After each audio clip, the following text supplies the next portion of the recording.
Hello, my name is Daniel Leonardo, and this is the second video about cross-cultural miscommunication, and this is a video related to role player.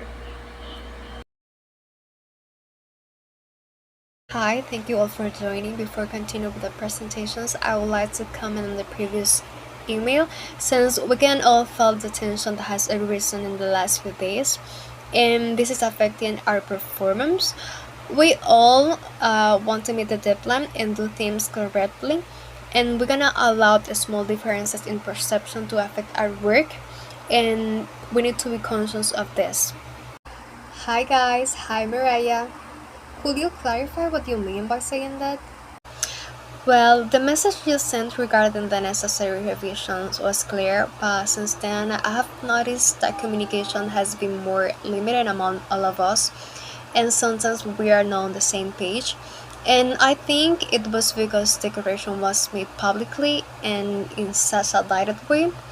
And in multicultural teams, tone can be perceived differently, and that is why I would like us to clarify some points directly with Kenji so he can give his point of view.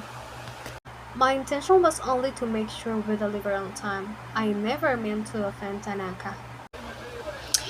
Okay, I understand that and I appreciate the clarity. However, I felt a little bit uncomfortable receiving such a direct comments in front of the whole group. In my experience, this type of feedback is usually given in private.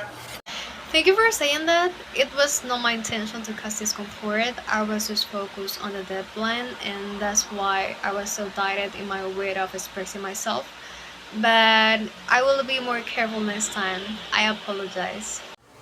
Thank you. I really appreciate it. Well, perhaps we could use this conference to review it together and give more specific suggestions. In this way, we maintain efficiency and also the team's harmony.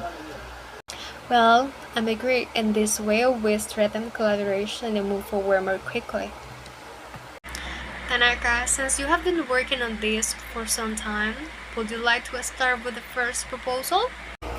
Thank you. I really appreciate the opportunity.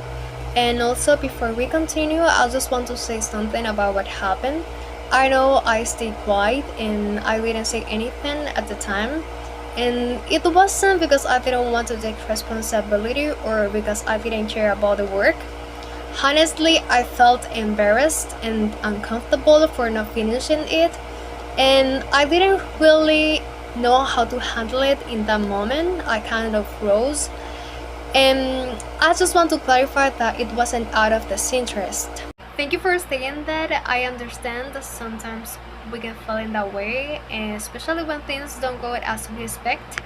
And it is okay. What matters is that you are addressing it now so we can move forward and keep working on it together.